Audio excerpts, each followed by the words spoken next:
yourself. It's a fertile soil. I know as the master who plants the seed, today you'll plant the seed of transformation and developing the economy of Uganda through business. Mr. President, I want to take this opportunity to thank the European Union that have come here to support these young people. I want to, in a very special way, thank the members of parliament who moved away from organizing political forums to organizing a business forum. The young people before you came, Mr. President, from Makerere, from Chiambogo, asked that they need us to have these forums to the grassroots level such that the young people can be able to get this information. Your Excellency, indeed, that is where we are moving. Your Excellency, my final point is that 60% of the national budget has been dedicated for public procurements. I want to thank you that you accepted that we support the young people, and for that we have ring-fenced that every procurement below 100 million should be given, 100 billion and million should be given to the young people of Uganda. Your Excellency, we talked about partnership. The young people here are happy to come together and partner and be able to supply government and be able to do business in partnership. Your Excellency, as an excellent teacher that you are, who knows how to break it down for the young person and for the ordinary citizen, allow me as the young people to rise up and put their hands together and invite them for you to plant the master seed among them. Young people, shall we rise and clap for the President as we invite him to speak to us?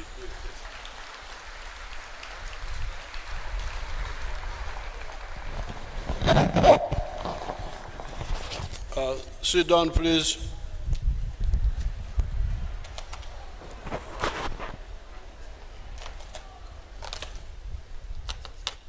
The Honorable Minister, the Honorable Members of Parliament, the EU Ambassador, and the youth delegates. I have toured the stores, and I have seen a sample of your exhibitions. I want to congratulate the Honorable Nyamutoro and her colleagues for getting you together and for knowing that this is the correct way to go. I also want to congratulate the exhibitors and the other innovators for finally waking up. The problem of Africa has been sleeping. In Luo we say Nino Matek. In Rusoga we say Kulambara. Okwebaka. Okugweshegera. This has been the problem of Africa and its leaders, especially in the last 400 years. The Africans have been asleep, especially their leaders. The story of the human race starts 4.5 million years ago. That is when man evolved from lower primates to what we came to call Homo sapiens sapien, meaning an intelligent man.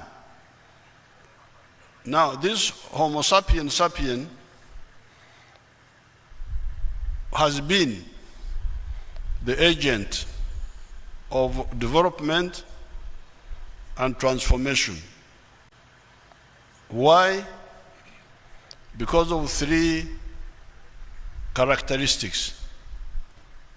First of all, unlike other animals, he has got a superior brain, a brain which has got more convolutions on the cortex of the brain.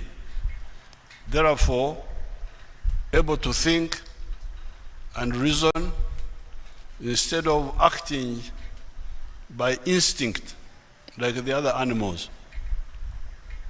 This is the first characteristic. The second one is bipedalism. The fact that you people, you walk on 2 legs instead of walking on 4 legs or crawling on the ground like the snakes I saw there when we were coming. This frees your eyes to see far and your brain to think more. When a snake is in the grass, maneuvering around, doesn't have time to think. It is too busy negotiating through those obstacles. Now finally, the human being has got a hand, this hand, engaro, which can hold tools and do work.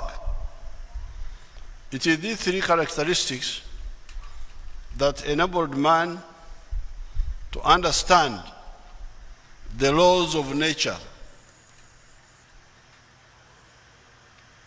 What they call science is really understanding the laws of nature. Gravity, wind, light, sound, and all those natural laws, and use them to solve man's problems. And it has been a long journey. About 1.5 million years ago, man was able to invent fire. This was a big revolution, invention of fire. Because before that, man didn't understand fire and couldn't use it. But when he invented fire, it helped him solve so many problems. Then, learning the domestication of crops, knowing that instead of following crops in the bush, you can take some seeds and grow them in a controlled way. Then my tribe, the Banyankore, many years ago, learned how to domesticate cows. Those cows were wild animals.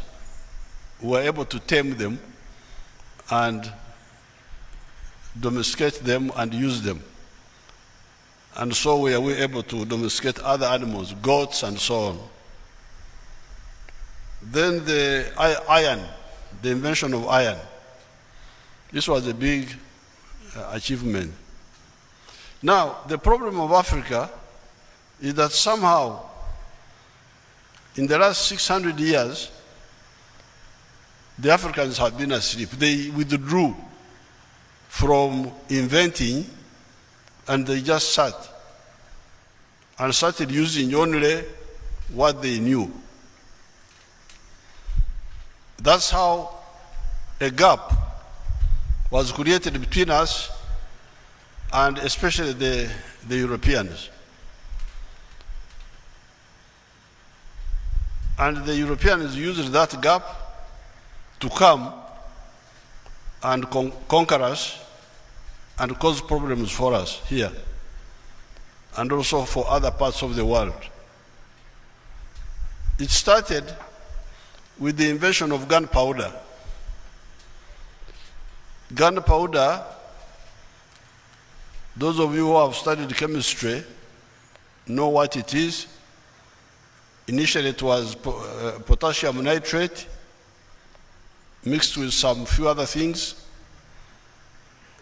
where you have these solids or powders in a confined space. Once you provoke them, they change from powder or solid to gas. And you who have studied physics, you know that the gas has the property of expansion. Gases expand. And when that one happens, that pressure is able to expel a solid, which we call a projectile, that can do bad things, can kill you. That's how the Chinese are the ones who invented gunpowder. But the ones who used it first were the Europeans. Now, by monopolizing that knowledge, they were able to come here from the time of, and the pressure for the Europeans started in 1453 when the Ottoman Turks captured Constantinople, what is now called Istanbul. The Turks blocked the Europeans from going to the east. There was an old route which had been discovered by a man called Marco Polo, which you fellows you should have heard about in your studies, which was a trade route. That's what the Chinese are now talking about, the Silk Road, the road for bringing merchandise, silk, and spices from the east, from Asia to Europe. Now in 1453, when the Ottoman Turks captured Constantinople, they blocked that. And when they blocked it, the Europeans started looking for another way to the east. And they were trying to go around the African continent, started by